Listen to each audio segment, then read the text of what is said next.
Opposition इत्तेहाद तहरीके तहफ़्फ़ुज़ आईन पाकिस्तान ने 27वीं तरमीम के खिलाफ मुल्कीर एहतजाजी तहरीक के सिलसिले में आज पार्लियामेंट हाउस के बाहर एहतजाज किया।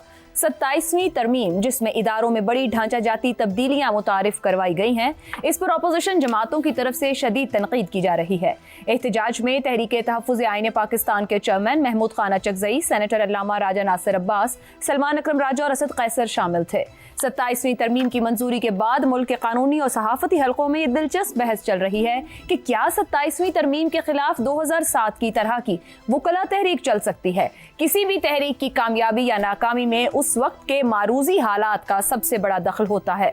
2007 में जब उस वक्त के चीफ जस्टिस इफ्तिखार चौधरी को मुस्ताफी होने पर मजबूर किया गया और उनके खिलाफ रेफरेंस दायर किया गया, तो उस वक्त परवेज मुशर्रफ को इख्तिदार में 8 साल हो चुके थे। उनकी हुकूमत सही मायनों में जमहूरी नहीं थी। मुशर्रफ की दाखिला और खारिजा पॉलिसीज के खिलाफ मुल्क भर में शदीद तहफ़्फ़ुज़ात पाए जाते थे।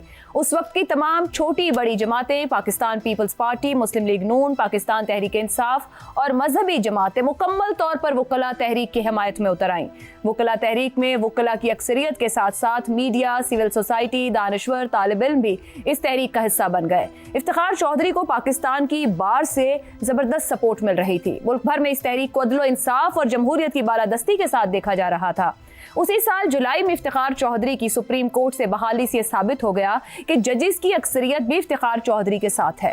नवंबर 2007 में मुशर्रफ की इमरजेंसी और पीसीओ से फिर अदलिया की आज़ादी सल्ब हुई, मगर मार्च 2009 में सियासी दबाव पर पीपल्स पार्टी हुकूमत ने जजेस को बहाल कर दिया। इस तहरीक के मकासद को उस वक्त नुकसान पहुंचने लगा जब अदलिया की तरफ से इंतजामी मामलात में भरपूर मुदाखलत शुरू हो गई। मुंतखब वज़राए आज़मों को अदालती फैसलों से घर भेजने की नज़ीरें बनने लगी। बैनुल अक़वामी माशी मुआहिदों को कलअदम करार दिया जाने लगा। अपने आप को मजबूत बनाने के लिए दबाव के जरिए 19वीं तरमीम मंजूर करवाई गई। अपनों को करप्शन पर रिलीफ मिलने लगा और दूसरों के खिलाफ जरूरत से बढ़कर सख्त रवैये इख्तियार किए जाते रहे। अदालतों में केसेस के बैकलॉग में इजाफा होता रहा और सो मोटोज भी बढ़ते रहे।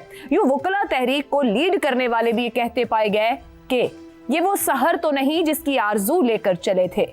अब क्या सूरत हाल है? आज मुल्क में सदर और वजीर आजम दोनों मुल्क की बड़ी सियासी जमातों के लीडर्स हैं। आज किसी जज पर इस्तीफे या रेफरेंस के लिए दबाव नहीं है।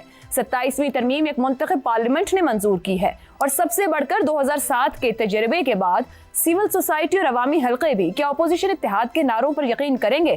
तो फिर ऐसे में बड़ा सवाल यही है कि 2025 के मारूज में 2007 जैसी तहरीक की गुंजाइश निकल भी सकती है या नहीं।